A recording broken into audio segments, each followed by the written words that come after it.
అయ్యన్న పాత్రుడంటే అందరి పాత్రుడని మంత్రి నారా లోకేష్ అన్నారు. స్పీకర్గా అయ్యన్న పాత్రుడు ఏకగ్రీవ ఎన్నిక అనంతరం శాసనసభలో లోకేష్ మాట్లాడుతూ ప్రజల కోసం నిరంతరం పోరాడిన వ్యక్తి అయ్యన్న పాత్రుడని కొనియాడారు. 25 ఏళ్ల వయసులో మంత్రిగా ఎన్నికయ్యారన్నారు. 16 ఏళ్లు మంత్రిగా పనిచేసిన అనుభవం అయ్యన్న పాత్రుడికి ఉందన్నారు. ఒకసారి ఎంపీగా కూడా మీరు ఉన్నారు. 7 సార్లు ఒకే నియోజకవర్గం, నర్సీపట్నం నియోజకవర్గం ఏ అదృష్టం చేసుకుందో నాకు తెలియదు, కానీ 7 సార్లు కూడా నర్సీపట్నం నియోజకవర్గం ఎమ్మెల్యేగా మీరు నిలబడ్డారు. 16 సంవత్సరాలు మీరు మంత్రిగా చేశారు. చూస్తే టెక్నికల్ ఎడ్యుకేషన్ కానీ 3 సార్లు R&D, forest, environment, science and technology, Panchayati Raj గ్రామీణాభివృద్ధి శాఖ మంత్రిగా కూడా మీరు చేశారు. ఈ హౌస్లో ఎవరికి పక్కన ఒక అదృష్టం నాకు దక్కింది.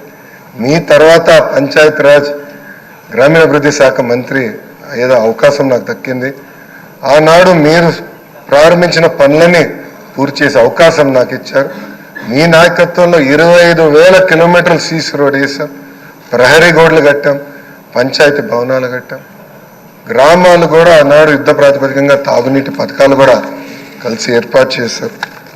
అంతేకాకుండా నాకు ఎప్పుడు సలహాలు కావాలన్నా సూచనలు కావాలని మీకు ఫోన్ చేసేవాడిని, మిమ్మల్ని అడిగి తెలుసుకునేవాడిని.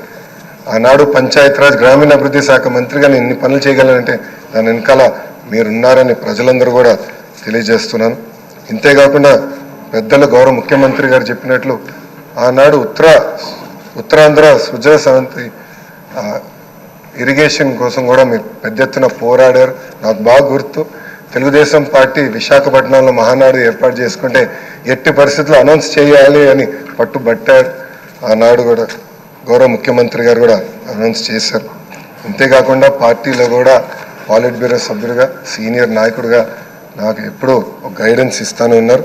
ఒకే పార్టీ, ఒకే జెండా, ప్రజల ఎజెండాగా మీరు ముందరికెళ్ళిన వ్యక్తి. గత 5 సంవత్సరాలు మీరు కూడా ప్రభుత్వం చేతిలో ఒక బాధితులు. 23 కేసులు మీ పైన కూడా బంపర్ ఆఫర్ మీ పైన కూడా పెట్టారు. మీ పైన కూడా నిర్భయ కేసు పెడతాం కానివ్వండి, అని చేస్తాం. చాలా బాధాకరం. ఆనాడు కావాలని ఇల్లు ఇల్లీగల్గా ఉందని కోర్టు కూల్చొద్దు అని చెప్పినా కూడా అతి ఉత్సాహంతో అధికారుల్ని, పోలీస్ సోదరులను పంపించి మీ ఇల్లు పైన కూడా దాడి చేశారు, కుటుంబం పైన దాడి చేశారు. మీ భార్య కానీ 2 అబ్బాయిలు కూడా బాధితులై ప్రభుత్వం చేతులు. ఆనాడు నేను నర్సీపట్నంకు వెళ్ళాను, కుటుంబాన్ని కలిసినప్పుడు వాళ్ళని ఒకటే అడిగారు, ఇక్కడికి మీరు ఎందుకు వచ్చారు? మీ అవసరం రాష్ట్రానికి ఉంది, ఏం పర్వాలేదు, అయ్యన్న పాత్రుడు గారు పోరాడతారు, ఎక్కడికి వెళ్ళరు, మీరు వెళ్ళి అందరు కార్యకర్తల్ని కాపాడండి అని తల్లి కూడా నాకు చెప్పడం జరిగింది. నేను అది ఎప్పుడూ మరవలేను. రాజకీయాలు చూసి పెరిగిన వ్యక్తి. ఒకప్పుడు శాసనసభ జరుగుతుందంటే రాత్రి 2-3 వరకు కూడా జరిగేది. ముఖ్యమంత్రి గారు, ప్రతిపక్ష నేత హోరాహోరీగా చర్చలు చేశారు. యువకులుగా మేమందరం చూసేవాళ్ళం. ఉందాతనంగా సభ జరిగేది. ఎవరన్నా స్పీడ్గా మాట్లాడినా 2వ రోజు సభకొచ్చి కొంచెం స్పీడ్గా మాట్లాడడం, క్షమించండి అని కూడా కోరిన రోజులు అందరం చూసాం.